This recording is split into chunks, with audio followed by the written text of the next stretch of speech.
The defensive line, they're deep and they're fast at linebacker. They got the best set of man coverage players in the secondary of any team in the NFL. And Jalen Hurts is saying, I get to take over and ignite the offense against these guys. Okay. He could really be in a situation where he is under siege over and over and over again. Barring something unforeseen, this game can get ugly. I would be shocked if it doesn't, but I anticipate this getting ugly. Louis Riddick sounded a little bit worried about Jalen Hurts versus that New Orleans defense. The Saints D has allowed 2 touchdowns while forcing 13 turnovers in their past 5 games. Big test ahead for Hurts' first start. Dominique Foxworth joining us now. Neek, always good to see you. Thank you so much for being with us. Max, I'll start with you. Do you think Eagles fans should be worried about Jalen Hurts? No. I think you should welcome the challenge. You have to sit Carson Wentz, as I've been saying, to see what you have in your second-round quarterback. Like, when people were telling me they drafted Hurts in the second round because, they wanted depth at the stop. It wasn't a run a wildcat. No, they drafted him because they were afraid of continued regression by Carson Wentz, which is what happened, and identified Hurts as a guy maybe who could be their franchise quarterback. Or you don't draft him in the second round. Like, Jalen Hurts doesn't need your sympathy. Jalen Hurts, this dude goes from the starting quarterback at Alabama. Yup, he lost his job to Tua, but he was excellent at Alabama. And then after Nick Saban said, no, I have a guy I like even better, who snapped him up? Lincoln Riley, right? And then he's drafted in the second round, and now, halfway through his rookie season, he's getting the ball to start. Like, there's a reason for that, and it's not just that he's lucky. Guys, the same thing happened with Tua, right? Like, don't start him against the Rams. Oh, it's bad news. Here comes Aaron Donald. Why would you do it? Well, let's see what you got. And the first play, Tua gets body slammed, basically, gets back up, takes a lick and keeps on ticking. Didn't force things, and they wound up winning the game. I'm not saying Hurts is going to beat the Saints with this Eagles team, but you have the rest of this season to see what you have. Wentz is done.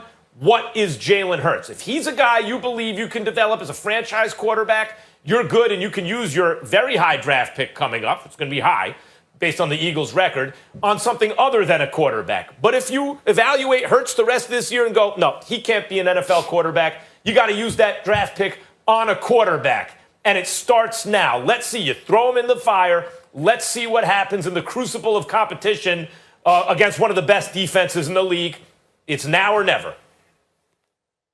We're not saying don't throw him into the fire. We're not saying you don't see what happens. What we're saying is there's a lot to be worried about.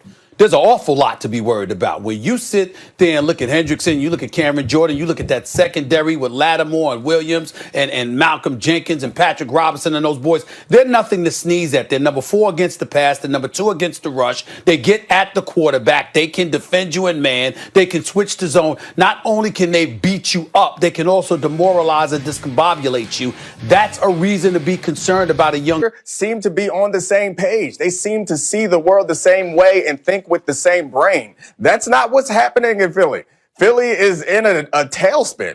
They look like they are a mess. No one has any clue what they're doing going forward. And it appears to me that the front office sees Jalen Hurts as a potential franchise quarterback. And like you said, Max, they were concerned about the regression, either the regression or the health of Carson Wentz. That's why they drafted him. But nothing about what Doug Peterson has said or done prior to or after announcing Jalen Hurts was going to be the starter suggests that he sees Jalen Hurts that way. That's what I'd be most concerned about. Is Doug Peterson going to do his best job to make Jalen Hurts succeed? And it doesn't feel like he's done what he could to make Carson Wentz succeed. And it feels to me like Doug Peterson is committed to Carson Wentz in a way that the rest of the organization doesn't seem to be. And I understand they paid him a lot of money, which would suggest that maybe they were committed to him, but drafting a quarterback in the second round, a quarterback like Jalen Hurts, like you said, you don't do that to do some sort of Taysom Hill situation where he's just a gadget guy. Taysom Hill was not drafted nowhere nearly that high.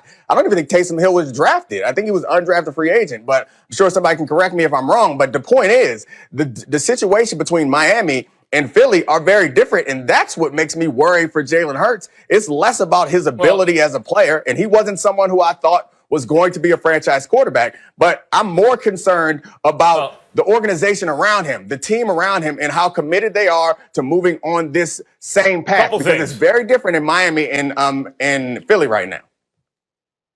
Couple things. Tua was under much more pressure than Jalen Hurts because Miami was winning, and Fitzpatrick was playing well. And they benched him anyway and put in Tua. That's a lot to put on a young kid, and it was a gutsy move. It's different in Philadelphia. There's actually less pressure on Jalen Hurts because their hand was forced here. They had to take a look at the number 2 quarterback, whoever that was. But it's not just whoever that was in Jalen Hurts' case. This is a guy, not only did they use a second-round pick on him, but that pick was valuable because they needed receiving help. And instead of trading for DeAndre Hopkins or packaging that second-round pick and moving up and getting CeeDee Lamb, they said, nope, we like this guy. We think we see something here.